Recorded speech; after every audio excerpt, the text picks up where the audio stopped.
The secret of Medusa is hidden in the moon. This is a translation from a Greek article. Far in the west, as Greek mythology tells us, beyond the ocean, it inhabited a formidable monster, born of the sea deities, Phorky and Quito. This monster was called Gorgo the Medusa. It was mortal, and it had two immortal sisters, Sterno and Evriali. Gorgo, who always wore black clothes, had wings and could fly fast through the air. Her face was round and always angry. Her mouth was wide open and her eyes glittered. She had snakes instead of hair, huge boar teeth, a plum nose, and a tongue sticking out of her mouth. Anyone who met this horrible person or met her gaze was literally stunned by the fear. Medusa was decapitated by Perseus with the help of Athena and Hermes. And even then, however, the face of the severed head was enough to fossilize the one who would see it, who would look at it. Athena, the goddess Athena, who, according to another legend, killed Gorgos during the Great War, helped Perseus by leading him first to the city of Lefketus of Samos and depicting the three Gorgons in order to distinguish Medusa from her immortal sisters. He then warned him not to ever look at Medusa, but only the reflection, and gave him a well-rounded shield, like a mirror. For this reason, after his return to Seriphos, the island of the Aegean, Perseus gave the head of the monster to the goddess of knowledge and wisdom, that is Athena, who fastened it to her shield. The myth, with its various local variations, became very popular. Throughout ancient Greece, Gorgos' office appeared to be a deterrent. The face appeared to be a deterrent. In the market of Argos, a city in the Peloponnese, near the sanctuary of Kiphisos, there was an old stone gorgon which was characterized as a work of the Cyclops, according to Pausanias B27. In the 8th century, they also had clay masks whose shape resembled a vase with wild tusks from the sanctuary of Hera in Tiryns. The main characteristic of the awesome mask was the wide eyes that had the power to drive evil away. But what is the deeper meaning behind this myth? And what does Medusa symbolize, as well as the sense of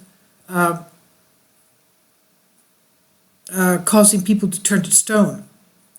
Robert Greaves, in Greek myths, reports that the triple goddess priests wore masks with wild eyes and tongues sticking out of between their teeth, to scare strangers and keep them away from their mysteries. The triple goddess, a term denoting the moon's matriarchal religion, is associated with fertility and the cycle of birth, growth, and death.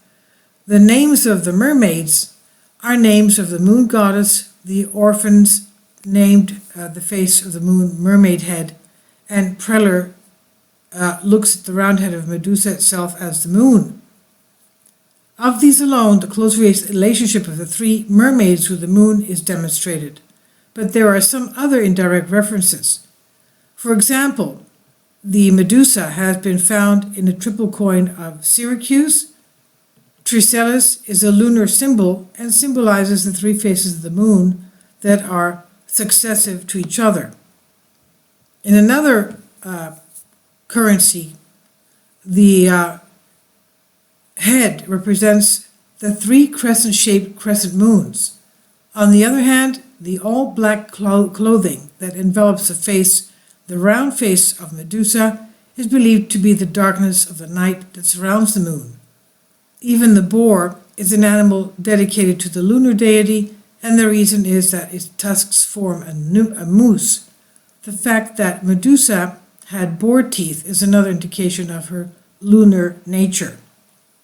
But why the moon? The full moon can and does look so scary. What does the nighttime disk depict with mortal terror? In his book, The Birth of the Ancient Greeks, Apostolos Gonelides states that the name of Medusa is derived from the verb medo, which means ark, reign, rule, protect. Neither Medea nor Medea was the protector, the guardian, the ruler. So Medusa, the author concludes, means the queen, the protector, the one who was destined to guard something. But what did Medusa protect? What kind of mysteries was she guarding? It's well known that in all cultures the full moon is bound up with the mysteries of love and reproduction. Even today, all over the world, lovers feel the influence of the moon.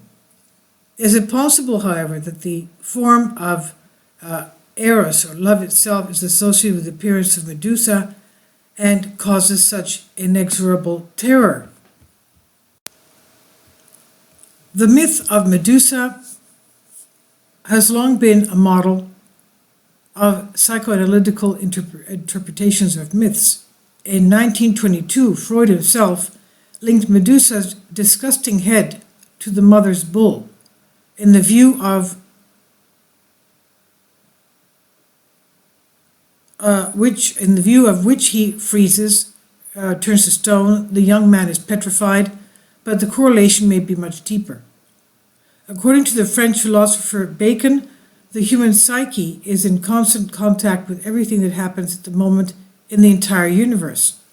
Theoretically, we could experience the world through the experiences of every human being, of every living being that exists. But to feel reality through the eyes of anyone else means to accept not only the moments of happiness, but also the sorrows, pains, and separations he felt.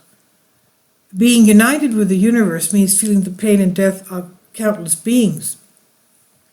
This would be an overwhelming experience for the human ego. It would disrupt its construction just as a cosmogenetic storm crushes an egg's shell. So the brain, according to Benson, is nothing more than a guard mechanism, a valve that filters out external events, allowing only those elements necessary for our survival to reach consciousness. The role of the mind is to guard the gates of perception and reject all those that do not fit the molded world of the convention it has built. The experience of eros, or love, represents a great danger for the mechanisms of the mind. During the erotic experience, the mechanisms of insecurity and distrust relax, and the lover begins to plunge into the experiences of his partner. Through a constant striving for rapprochement and mental reconciliation, each individual begins to distinguish the world through the eyes of the other. This enriches the consciousness, but at the same time begins to clear the boundaries between the I and the you, and subject to the object, the subject and the object. The structured world of convention, full of bounded objects and events, is beginning to lose its limits. Everything seems to merge. The outline becomes blurred, and the sense of the isolated self is replaced by a broader sense of reality, delimited by the term we. This experience is essentially what Plato describes as eros, of erotic mystery, in the Symposium. Such an experience is, as we have already mentioned, compounded by the sense of loss, or the ego. It's compounded by the sense of loss of the ego. As a result, a natural result of this feeling, relief and a sense of freedom is accompanied by an elementary fear, as the walls that isolate but at the same time protect and begin to erode. All these years, despite the feeling of suffocation and loneliness, the isolated entity felt protected within the boundaries of the deregulated mental reality. And now the soul is suddenly unprotected in front of a fiery breath of life, in the twisting of a vortex that plunges the soul into mystery. Everything around seems to come to life, and their danger scares the soul. Ronald Lying, in his book The Split Self, refers to the sense of decay and internal collapse and expressed by fear that the world will from time to time collapse within itself and destroy its entire identity like a gas eliminates the gap.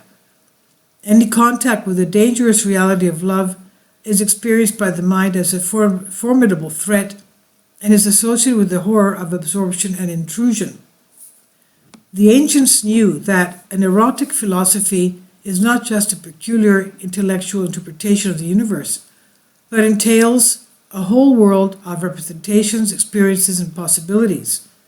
An erotic philosophy, which means a spiritual opening to everything in the world, means a greater ability to communicate with any form of life, the dimensions that are sealed within the boundaries of today's social reality because of our intellectual shields.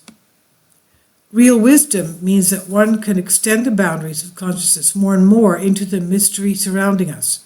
But this involves accepting more and more emotional experiences that we are constantly discovering. The whole process is neither automatic nor easy, and in order to connect a person with anything else, he or she needs to have a firm sense of self-identity. Otherwise, any relationship threatens to deprive the person of a sense of I. The person is afraid to delve deeper into the world of the heart because the uncertainty the person feels about the stability of his autonomy creates a fear of losing himself. In front of this chaos and terror, Athena, the goddess Athena, represents the world of intellect, the mind, and it is she who maintains order, the limits of the convention that make up the human dimension. It's no coincidence that the goddess of wisdom, Athena, protects and supports heroes who base their existence on intellect, such as Ulysses. According to Walter Burkert, Athena's sphere of influence is the power of culture, the organizational wisdom, and even in the war, Athena does not represent the savage impulse, but the military discipline. The emblem, and at the same time the weapon of Athena, is the goat. When it raises its charm, its enemies are captured by panic and immediately destroyed. Not the goat, it's her shield, which has the image of Medusa on it, the shield. In the area of Tegea, in the temple of Athena, Tegea is a place near Mycene in the Peloponnese, they showed some hair on the head of the Medusa, which Athena herself had donated to the city. So what is the relation of the mind and the fear that eros, love, causes? According to myth, the three Gorgons, called Steno, Evriali, and Medusa, were originally beautiful girls living in Libya. But one night, Medusa sided with Neptune in front of one of the temples of Athena. The goddess became angry at the sacredness and turned Medusa into a wicked winged monster. But myth has a deeper meaning. As Athena transforms the sleepless daughter into a formidable monster with wide eyes, bronze hands, and snake scales, so does the mind perceive the experience of a complete erotic encounter as a nightmare. This is also the content of the sacrosanct teaching of love. The greatest fear of a sense of personal identity is the destruction of protective boundaries. The form of Medusa, of primordial fear, is reconciled with love's Eros' face for the initiated. It's the great ordeal that every one of us is soon to face.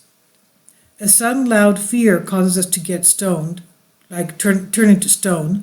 Likewise, a constant phobia turns to stone every emotion and fossils the inner life, turns it into into rock. By the term fossilization, we can therefore prescribe a particular form of terror from which one changes into a pillar of salt, into stone. This experience also comes from well-known phrases, frozen out of fear. Similarly, in the same term, we can include the fear that this may happen, that is, the fear of being transformed from a living person to a lifeless object, into a piece of stone, a robot, an automatic, without personal autonomy of action, into a thing without subjectivity. To these two concepts, psychiatrist Ronald Ling adds a third: the magical act by which one can transform the other into stone, by extension, the act by which one denies the autonomy of another, ignores one's emotions, views him as a thing, kills every life within him.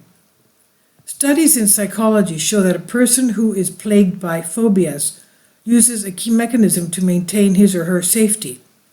This mechanism is an internal intellectual jellyfish head that points to the other and consequently to the danger of the outside world. This concept can also be extended to the cosmic level. Underneath the influence of fear, mind, through criticism and mechanisms of depersonalization, makes fossils around him everything that exists.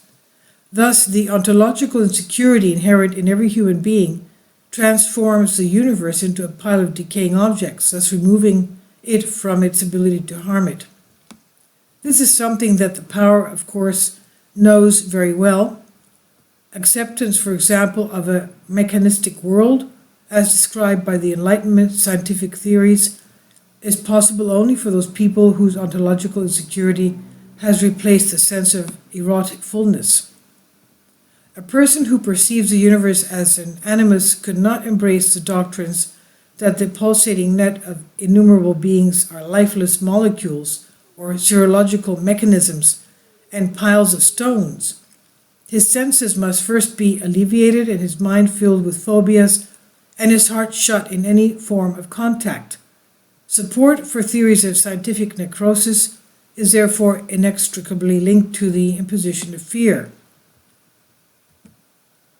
At a deeper metaphysical level, the whole issue is rooted in a broader theory, the theory of the cosmic contrast between the archetypes of love and fear. According to this theory, eros and fear are the two opposing poles of existence, what we simply call the root of evil and good. Eros represents the creative power of the universe, love, that is, the principle of fertility and world life. On the contrary, the more it is mired in insecurity and phobias, the deeper it is in the void of primordial terror. The course can be on either side and requires our involvement and intention. A healthy society is one that turns fear into love. Okay? A healthy society is one that turns fear into love. Within it, the role of every being is so psychologically transforms insecurity and phobias into confidence and a sense of security. On the contrary, an oppressive society is trying to destroy love in people's consciousness and strengthen their insecurities. In the great journey of the initiation, every man faces the Medusa's mask. For some, it is the absolute fear, for others, the gateway to eternity. Behind her, the great goddess awaits the chosen ones to lead them to the secrets of birth, death, and rebirth. The snakes in the Medusa's hair know that changing their skin will stay forever new. They know that consciousness evolves like the circles of the moon through the eternal spiral of reversal, continually turning fear into love with its tide of love. The snakes, whispering the secrets of our ancestors, drag us to the opening formed in the mouth of Medusa, and behind the sharp teeth of the boar, in the whirlpool that leads to the glittering and beyond the bounds, is eternity. This is the basis of Arcadian philosophy and is also the beginning of the circle, of our circle. This is by Platon Academy, and it's on Diadrastika, a Greek article I translate for you. Basically, it's having to do with philosophy and mysticism turning fear into love for the benefit of our community.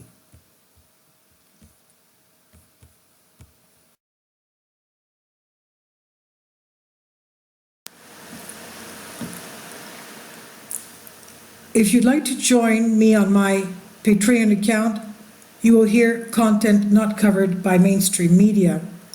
These riveting stories will be based on my research, and I will state my opinions and give my personal insight on diverse and controversial subjects and world events not covered by mainstream media, and not supported by YouTube guidelines.